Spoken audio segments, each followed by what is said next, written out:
नमस्कार दोस्तों, आप सबका स्वागत है हिंदी की इस ऑनलाइन क्लासेस में। और साथियों, आज हम पढ़ने जा रहे हैं बीएसटीसी प्रथम वर्ष को लेकर, जिसमें जो हमारा विषय है जो पंचम प्रश्न पत्र के रूप में है, हिंदी भाषा शिक्षण और प्रवीणता को लेकर। हिंदी भाषा शिक्षण और प्रवीणता, और इसी के अंतर्गत हमारी जो इकाई है प्रथम, जो इकाई प्रथम है वो है हिंदी भाषा क्षेत्रीय और ऐतिहासिक विविधता के रूप में। हमने पूरी जब भी इसका अध्ययन किया है तो हमने हिंदी से जुड़े हुए जितने भी ऐतिहासिक पहलू हैं उन सबका भली भांति वहाँ पर समावेश किया गया है। और उसमें हमने जो हिंदी भाषा शब्द की जो उत्पत्ति है वहाँ से लेकर उसकी आदिकाल, भक्तिकाल, रीतिकाल और यहाँ तक कि हमने उसके आधुनिक काल के जैसे भारतेंदु युग है, द्विवेदी युग है, इसके बारे में भी हमने अध्ययन किया है। और छायावाद तक के बारे में भी हमने वहाँ पर अध्ययन किया है।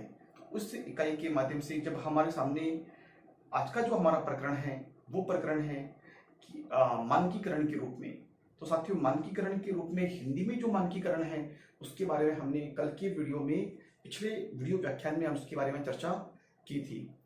तो साथियों, अब इसी व्याख्यान में हम बात करने जा रहे हैं कि मानकीकरण का रूप क्या होता है और मानकीकरण के रूप में हमारे किन किन लोगों ने प्रयास किए हैं। तो साथियों, मैं बताना चाहूँगा कि मानकीकरण के जब हमारा देश में जब आज़ादी मिलती है 15 अगस्त 1947 को, तो 15 अगस्त 1947 के बाद में जब हमारा संविधान लागू होता है 26 जनवरी 1950 को, और 26 जनवरी 1950 को हमारा संविधान लागू होने के बाद में तो भाषा पर विशेष रूप से कार्य नहीं किया गया। लेकिन जब संविधान लागू किया गया तो भाषा के लिए भाग 17 अनुच्छेद जो 343 से 51 तक का जो प्रावधान वहां पर किया गया है, उस प्रावधान के अंतर्गत हमने देखा कि भाषा की जो अनुसूची है वो है 8वीं अनुसूची। और उस 8वीं अनुसूची में प्रत्येक राज्य को, प्रत्येक उनके राज्यपालों को और सभी को ये निर्देश दिया गया है कि प्रत्येक राज्यपाल अपने राज्य में, अपने केंद्र शासित प्रदेश में हिंदी भाषा को एक मातृभाषा के रूप में और राजभाषा के रूप में स्वीकार करते हुए इस भाषा के प्रचार एवं प्रसार की व्यवस्था करें। साथ में साथियों, जब हमारा देश आजाद हुआ था तो हिंदी को एक राष्ट्रीय आंदोलनों की भाषा के रूप में स्वीकार किया गया है। इसलिए इसे मातृभाषा बनाने के रूप में बहुत सारा जन समुदाय बिल्कुल उसके पक्ष में था। लेकिन जब हमारा संविधान लागू होता है 26 जनवरी 1950 में, तो हिंदी केवल देश की भाषा, केवल मातृभाषा न होकर एक राजभाषा का दर्जा दिया गया है। और जब हमारे भारत की जनता ने जब राजभाषा आयोग बनाया था तब उन्होंने समर्थन दिया कि हिंदी हमारी मातृभाषा होगी। और ये समर्थन हमने 14 सितंबर 1949 को बिल्कुल दिया था सभी भारतीयों ने।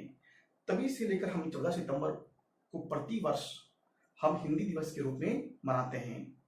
और हिंदी दिवस के उपलक्ष्य में जब मनाते हैं 14 सितंबर को, उसके बाद जब संविधान लागू होता है तो हिंदी को केवल मातृभाषा का दर्जा न मिलकर एक राजभाषा का दर्जा दिया गया। जबकि हमारे संविधान में 22 भाषाओं का उल्लेख है।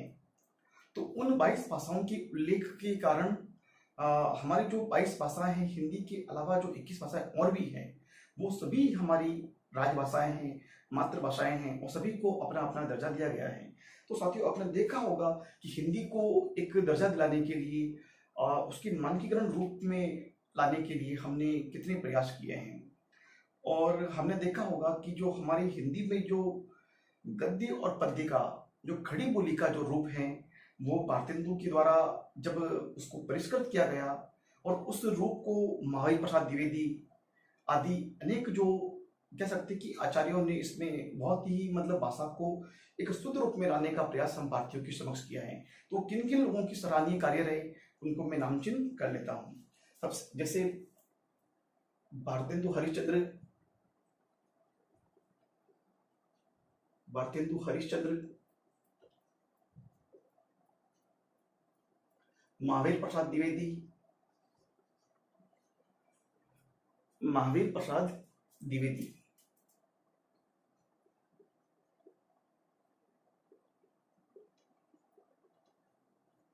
साथियों, इसी के साथ एक नाम और उभरता हुआ आता है श्याम सुंदर दास। श्याम सुंदर दास। श्याम सुंदर दास, किशोरीलाल वाजपेयी,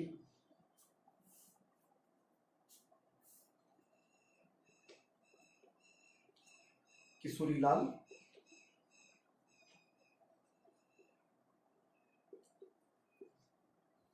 वाजपेयी इत्यादि साथियों, ये ऐसे शख्सियत रह चुकी है हमारे भारत की भूमि पर, जिन्होंने भाषा के एक शुद्ध रूप को, एक मानक रूप को हमारे समक्ष लाने का प्रयास किया। और हिंदी की जो इतिश्री है उसमें, इसके शब्द भंडार में उन्होंने बहुत ही अपना योगदान दिया है। तो इनके इन योगदानों को हम भारतीय हमेशा ताउम्र उन्हें याद रखेंगे। तो ये मान के चलिए कि भाषा का जो मानक रूप है वो क्या है। अब भाषा का मानक रूप वो है कि जैसे भाषा के दो रूप होते हैं।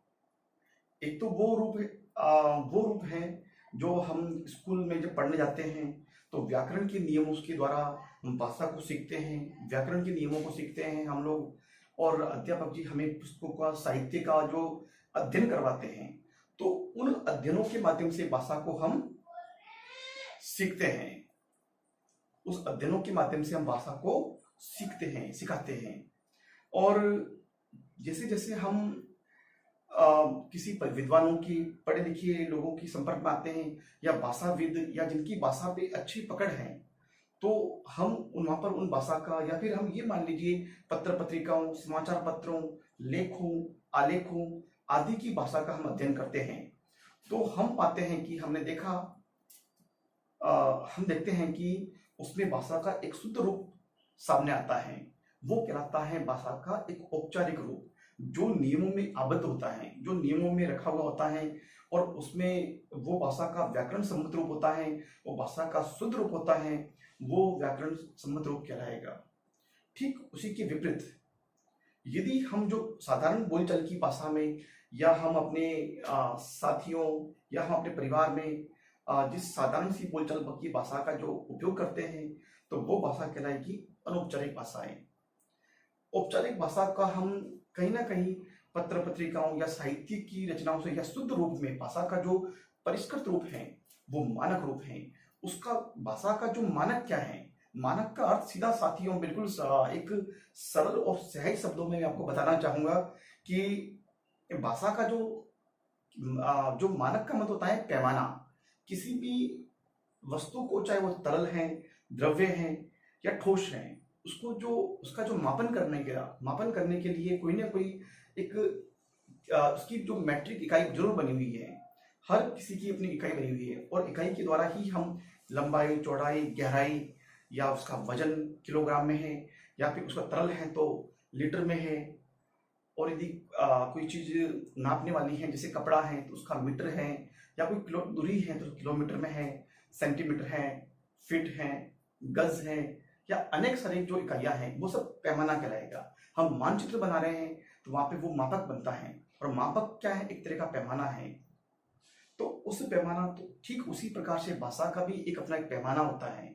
तो भाषा को हम पैमाने के आधार पर हम ये कह सकते हैं कि मानचित्र कितनी परिशुद्धता पे बना है, और इतनी सारी बड़ी चीजों को, या बड़े देश की, जो किसी भी देश का, किसी प्रांत का, किसी जिले का, किसी ग्राम पंचायत का या गांव का कोई भी मानचित्र होता है, तो इतने बड़े मानचित्र को एक कागज के छोटे से टुकड़े पर उसको उकेरना, उसको बनाना एक साधारण काम नहीं है। लेकिन हम एक सही मापक का चयन करते हुए उस चीजों को भली भांति वहां पर एक सही नाप में हम वहां पर प्रस्तुत कर सकते हैं, क्योंकि हमें उसके मापक का ज्ञान भली भांति है। तो ठीक साथियों, उसी प्रकार से यदि हमें मापक का ज्ञान है, तो भाषा का मापक क्या है, तो भाषा का जो मापक है वही मानक है। और भाषा का जो मानक है कि भाषा सही है या गलत है, तो भाषा का जो शुद्ध रूप है वो है व्याकरण, वो है काव्य शास्त्र। जो नियमों और सिद्धांतों से आबद्ध भाषा है, जो भाषा का शुद्ध एवं परिनिष्ठित रूप है, वह मानक भाषा है। जो साहित्य की भाषा है वो भाषा मतलब मानक भाषा है। तो साहित्य तो साथियों आदिकाल में भी लिखा गया, भक्ति काल में भी लिखा गया और रीति काल में भी लिखा गया है। यहाँ तक कि जो डिंगल पिंगल या राजस्थानी भाषा का साहित्य भी मिलता है, ब्रिज भाषा का साहित्य भी मिलता है। हमें दक्षिण भारत से जो भक्ति भावना वाले जो ग्रंथ हैं या भक्ति का प्रचार वहाँ पे होता है, तो वहाँ पे भी जो अभंग लिखे गए मराठी भाषा में, तो उनके बारे में भी हमें अध्ययन करने को मिलता है। तो साथियों बिल्कुल हम इन बातों में कह सकते हैं कि भाषा का जो हिंदी हमारी एक राजभाषा है, तो हिंदी की जो नियम बना, जो खड़ी बोली के जो नियम बनाए गए हैं, वो खड़ी बोली के अंतर्गत जो नियम हमारे साथ में तय किए गए हैं, वही हमारा मानक रूप है। इसलिए हिंदी का जो खड़ी बोली का जो गद्य और पद्य का जो रूप प्रचलन में है, हिंदी निदेशालय के द्वारा जो नियम की जो चर्चाएं की जा रही हैं या उनके द्वारा जो नियमावली बनाई गई है, वो भाषा मानक रूप है। तो साथियों आज के लिए इतना ही। हम फिर मिलेंगे अगले वीडियो व्याख्यान में। तब तक के लिए बहुत बहुत धन्यवाद। जय हिंद, जय भारत।